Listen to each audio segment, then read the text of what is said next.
Welcome to the Brewing Art Certificate here at USF St. Petersburg. I'm Dr. John Arthur, Associate Professor of Anthropology. And I'm going to take you through an archaeological journey of the world looking at beer, looking at also how indigenous people living today use beer as a form of food. As an archaeologist, I've worked in the American Southwest, and I'm currently excavating sites in southern Ethiopia and here in Florida. I'm also an ethnoarchaeologist, which is the study of modern material culture to help archaeologists interpret the past. So as an archaeologist and an ethnoarchaeologist, this has led me to explore how beer has shaped our past and current worlds. Beer has given us a healthier living when water sources are not safe. It has provided us an important economic commodity to pay people for their work. And it's an integral part of their social and religious worlds, usually in the form of feasting. So beer has important aspects in terms of its production and consumption, and has been an integral part of shaping our world for the last 10,000 years. And it's my hope to give you an understanding of how the ancient people brewed beer, the ingredients that they used, the technology that they used, and also how indigenous people living today use their technology to make beer as a staple, as a food. So in this part of the certificate, I've broken the module down into 3 sections: Old World Archaeology, New World Archaeology, and then the third one, how indigenous people use beer today as a form of food. After each section, you'll have a reading and you'll have a series of questions to answer throughout each section. Once you've passed the answering the questions, then you can move on to the module. I've also included in a supplemental section for people who are interested in the archaeology of beer and maybe looking at how indigenous people use beer to get ideas about maybe how you would want to brew beer, other readings, other websites that are not required, just something that if you're interested in, you can pursue in the future. So let us go into the past. The origins of agriculture is one of the most radical transformations that we have in the world that we've done as humans. You have to remember that 95% of the time that we've been on the planet, we've been hunters and gatherers. And all of a sudden, about 10, 12,000 years ago, people decided to make foods that were dependent upon them. They changed the genetic structure of these grains: barley, wheat, rye, all the things that will eventually become beer. But that's very risky. Think about all the famines that we've had in the world because of agriculture. And it's a lot more work to do agriculture than hunting and gathering. So in 1953, a big debate started. What caused the domestication of these grains? And most people thought, well, it had to be bread, right? Bread is the staple for most people around the world. It must have been bread. Well, Jonathan Sauer came along he was a botanist from the University of Wisconsin. And he was like, why would people engage in something that's risky? It provides more work. Why would they do this just for bread? Bread is boring. So he argued that it was beer that was the motivational force to why people began to domesticate grains. And so Robert Braidwood got this idea to bring all these researchers together and debate this: bread or beer. And so Jonathan Sauer wrote in this writing that this big debate that they had, that thirst rather than hunger may have been the stimulus behind the origins of small grain agriculture. And then he continues that the oldest domesticated plant may be yeast.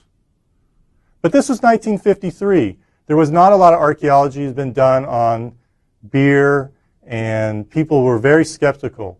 And so Paul Mengeldorf was one of the other people that was in this debate, and he was also a botanist, and he denied that beer would be the reason why people would domesticate grains. And he writes, "Man cannot live on beer alone. Are we to believe that the foundations of Western civilization were laid by ill-fed people living in a perpetual state of partial intoxication?" And this debate has continued on for the last 50-so-on years. But now we have better archaeology. We have people that are actually investigating beer and looking for signatures of beer in the archaeological record. And so that's where I want to take you in our first part of the journey into the past. And we start in China, 9,000 years ago at the site of Jiahu. Jiahu is a remarkable site, not because it has the earliest evidence of beer at 9,000 years ago, but also because you have all these associated ritualistic items with the production of beer. So it's a it's a village site, but it's also a large grave site. And in these graves, what we think are shamans, because we found pottery vessels buried with them. We found turtle shells with pebbles inside that might have been used as rattles. And they found 24 flutes carved from the ulna of the red-crowned crane. Now, why is the red-crowned crane important? Because in later Chinese religion, the red-crowned crane is the symbol of immortality. Now, from some of these vessels that were found inside the household, Patrick McGovern, who is considered the beer archaeologist, looked at residues, and he's looked at residues throughout the world, and I'll talk about Patrick's work a lot in these different sections. And he scraped the residue from some of these household pots. And what they found was evidence of rice, potentially maybe domesticated rice, but we're not certain, and hawthorn or grapes. We're not really certain. The tartaric acid is found, but we don't know if it's hawthorn fruit or grapes, but they have found that the botanical remains at the site, and honey.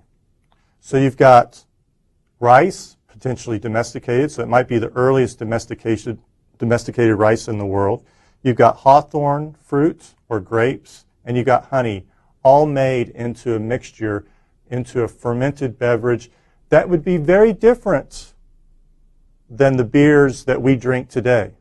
There's no hops, right? Hops doesn't happen until much later in time, not until the Middle Ages.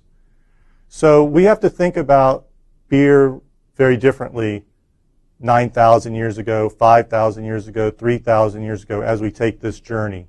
It's not going to be your typical type of beer that we see today. No IPAs going on.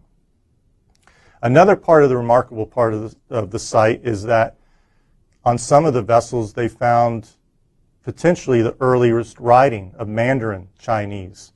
So you've got domesticated crops of rice, you've got shaman ritual burials, and you've got some of the earliest writing in the world. So all these are occurring at the same time that beer is being produced. And so Dogfish Head Brewery, you guys probably know about this, they took a sample of that residue and they made it their own type of beer, the Chateau Jiahu beer. They added differences, hold rice. They tried to make it, they had to change it because we really don't know how beer was made exactly through these different time periods. But they knew the ingredients, and so that was part of their production for a while. So let's continue on with the journey, and let's go to Mesopotamia, which occurs 5,400 years ago at the site of Godin Tepe in the Zagros Mountains in Iran. What's going on? This is the late Uruk period. Why is the late Uruk period so fascinating?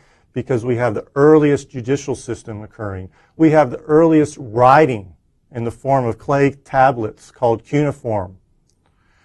We've got early agriculture going on. We have early bureaucracy. All this occurring all at the same time that we see the earliest wine at the site. But we're not interested in wine.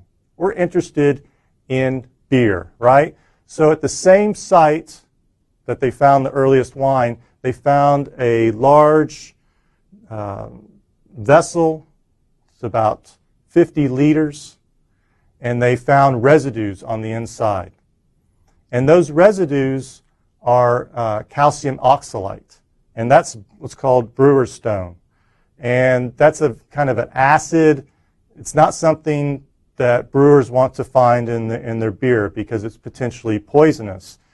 They also found grooves on the inside of the vessel. And we think that those grooves were actually there to collect this beer stone, this calcium oxalate.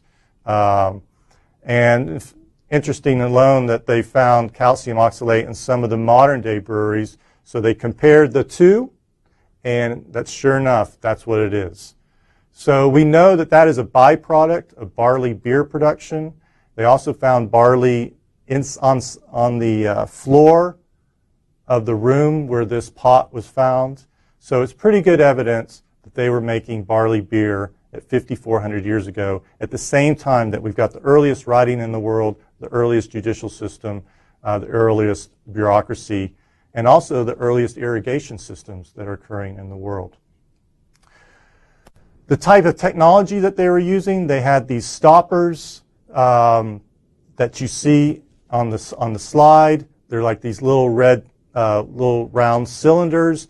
They would put the stoppers in the jars, in the mouth of the jars, and that would keep any microorganisms from going into the beer. But it also would let, as the beer is fermenting, gases escape, and they would wrap cloth around the stoppers and then stick it in the beer. So that's the type of technology, the innovation that people are using. If you look at the top slide above in the middle there, right where you see the little disc where the round, and then you see the kind of excavation site there with the big jar, that's a huge stopper that was used for a very large vessel to make beer as well. Now, most of the beer that was drunk at this time was done at beer halls. And so you can see an image here on the lower left-hand side of the PowerPoint where people are drinking out of straws. And that was a common way for people to drink in the past because things would be floating on the top. They didn't really filter the beer very well. In fact, we're really not certain how they made the beer again. Some people argued that they might have made a type of malt and then made a bread and then put the bread into the water, heated that up, and then that caused a type of fermentation to occur. But we're not really certain. But we do know that people were drinking out of reed straws because they didn't want to have the insect parts, the barley, the wheat, chaff that would be floating on top of the beer. And this would be certainly important at night when it's very dark in these beer halls and you really couldn't see what you were drinking. Now, I talked about some of the earliest writing that was going on at 5,400 years ago, but the earliest evidence of a recipe to make beer occurs also in Mesopotamia, and that's the hymn of Nicaea. And so this is a kind of a poem, but it's also our earliest evidence of a recipe on how they are actually making beer. So let me read this to you. I think, just think about, remember, this is the earliest writing that we have of beer in the world. Nicaea, you are the one who soaks the malt in a jar. The waves rise, the waves fall. Nicaea, you are the one who spreads the cooked mash on the large reed mats. Nikase, you are the one who holds with both hands the great sweet wort, brewing it with honey and wine. Nikase, you are the one who pours out the filtered beer of the collector vat. It is like the onrush of the Tigris and the Euphrates. I think that's a beautiful poem, and it's remarkable that we have that still preserved evidence of not only how they were making the beer, but a very poetic way of talking about beer at 3,800 years ago. That's the hymn of Nikase. All right, so let's continue on. Let's move out of Mesopotamia and move into Africa. Now, you might think of the earliest evidence of beer in Africa would be occurring around the Nile Valley, and we certainly see that in the archaeological record. But let me take you back even farther, before the Pharaonic period, before the pyramids at Giza. And 8,000, 7,000, maybe even farther back in time, the upper part of the Sahara, which is now desert, was lush and green. You could take boats from one side of the Sahara to the next. That's how lush it was at that time. And at that time, we have rock art, rock carvings, rock paintings that indicate that people were potentially making beer at a very early time, even way before the pharaohs started the state in the Nile. And so look at this slide here that we have on the PowerPoint, the upper left-hand corner. It's a rock painting, a pictograph that was found in the northern part of the Sahara. And you can see where you have two individuals, a young man and potentially his father or an elder. And that elder is helping him drink out of a gourd using a reed straw, just like what we saw in Mesopotamia. So again, we don't know that they were drinking beer, but we do know that grains were very early, used very early at this time. They might not have been domesticated, they might have been wild grains, but the potential of them making beer at this time is pretty strong.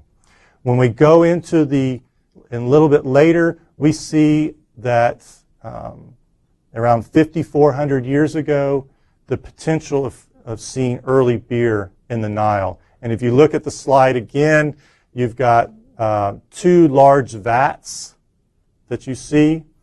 And it looks like it was a very resinous material that they found in the bottom of those vats, very sugary.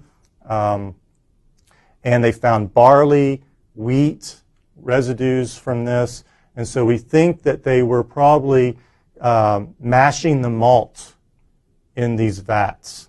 And that's why you had that kind of sugary content. They might have been adding some grapes as well to help maybe the yeast, bring some yeast in, and to help the fermentation as well.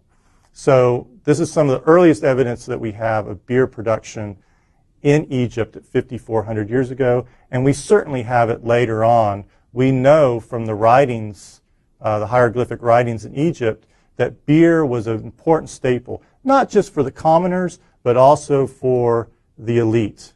And we see in the upper hand corner of this slide, you see that large village there. That's Deir el-Medina. And Deir el-Medina was the village where workers lived who built the tombs for the pharaohs outside of Thebes, at the Valley of the Kings and Queens.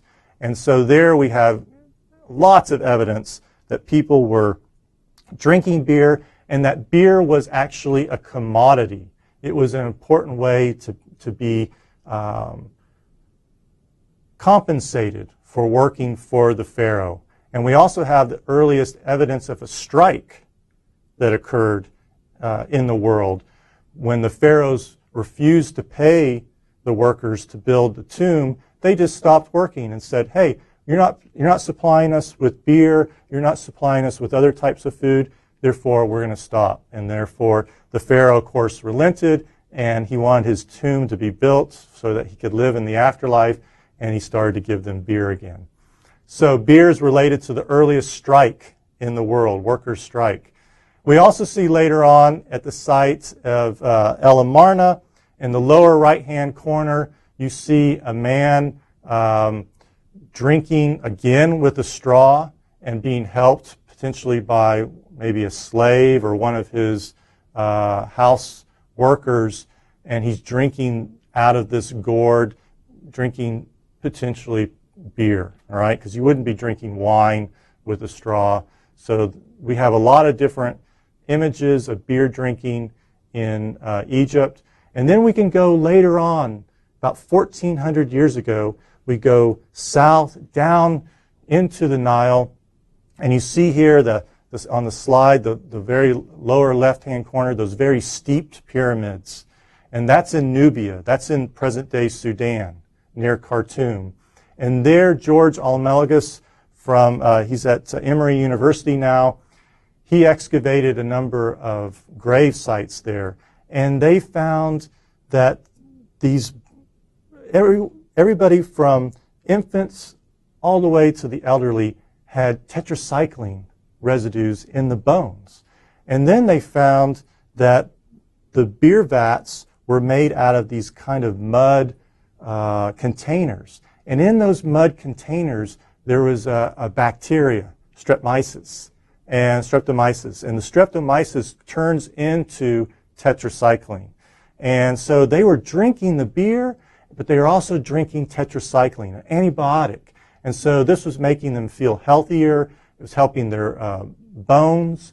And we see it, again, all the way from very infants when they're breastfeeding from their mothers, because their mothers are drinking the beer, all the way to the elderly. So, again, beer is related to health. It's related to economics. And it's also related, as we'll see, to religion. All right, moving on. Here, we're getting closer to Europe, and this is really, when we look at this strange brew of King Midas, this really influenced beer production eventually in Europe, especially how it was served and the ritualness of beer consumption. And at the site of Gordion, which is in the central part of Turkey, they found this large tumulus, big mountain made out of earth and stone. And they excavated it. University of Pennsylvania excavated it in the 1950s. And in it, they found a beautifully preserved room. And in that room, they found a wooden coffin made out of juniper and pine. And in that coffin, they found an elderly man, and he was laying on purple and blue textiles.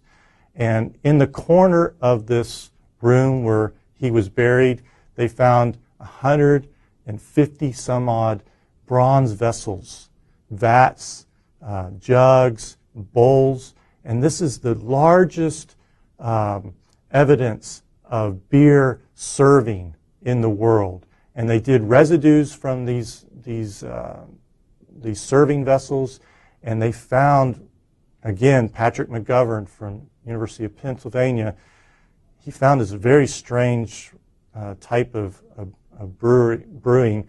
He found that they were making, they had barley beer because they found, again, the calcium oxalate that we saw in Mesopotamia. But they also found evidence that they were mixing this with grapes, with wine, and also with honey. And they thought, gosh, that would seem like a terrible type of drink. And so Dogfish Head, again, being the type of brewery that it is, it's excited about the past. It's excited about this type of beer that's being produced. And so they wanted to try to recreate King Midas's beer. Now, we don't know this is actually King Midas, but it was certainly a royal tomb. But it came out kind of too sweet, too funky, because it didn't have any bittering agent. Again, remember, hops is not being produced at this time. And so they added saffron.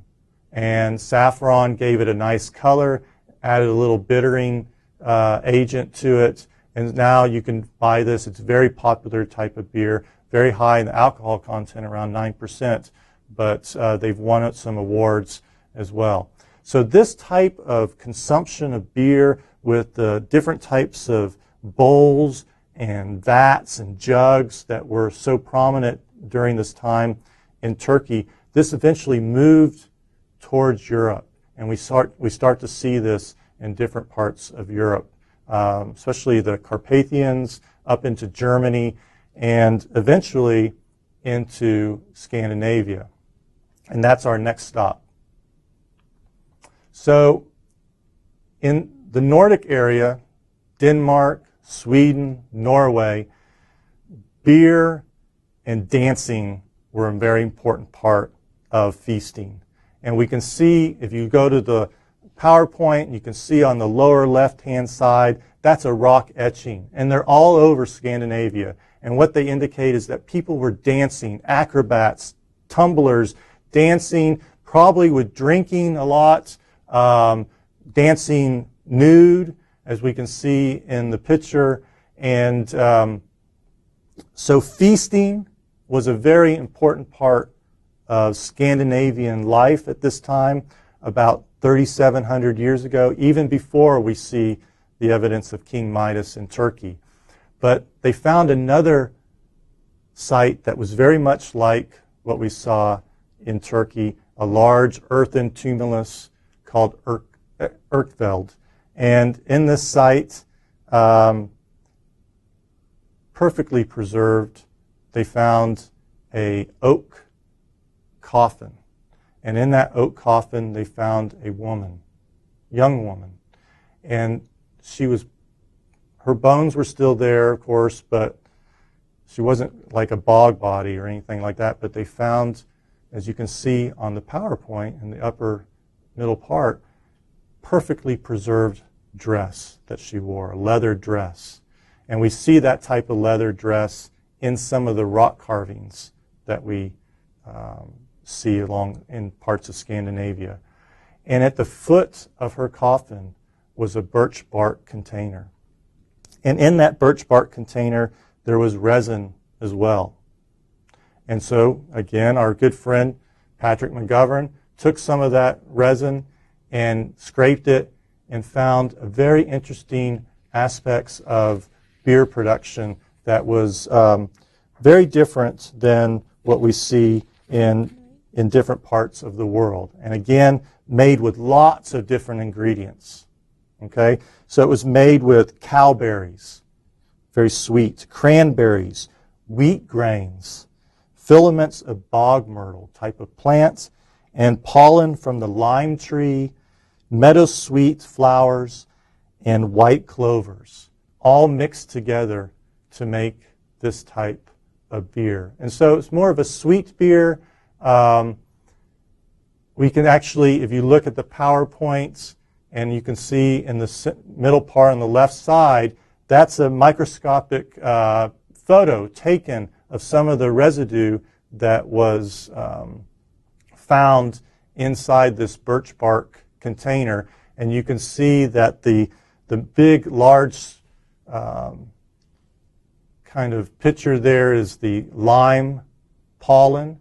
And then on the upper part, above the lime pollen and up to the right, those are the yeast cells that they actually found in this resinous part of the birch bark. So you can see that feasting, certainly this person was an elite person, high status, to have a large earthen tumulus built for her, and a lot of work went into building her tomb and to produce her coffin and such. And so they actually made a beer that was based on this type of residue that they found inside the tumulus. So here I've taken you through a journey through China, through Mesopotamia, through Africa, into Turkey, and now into Europe, and we've seen the evidence in the Old World of the different types of beer that we can see archaeologically. Now, we can see the ingredients. We can see some of the technology that they used, like those stoppers that they used in Mesopotamia. But we really don't know how they were making the beer. that's really the next clue that we've got to figure out archaeologically, to try to figure out how did they go about making the different steps that you will learn to make beer in the modern sense. We still have a long ways to learn how they did this in the past. So now I'm going to have you do a reading and then answer some questions, and then we will move on after this section into the New World and look at the evidence of beer production in the archaeology in the New World.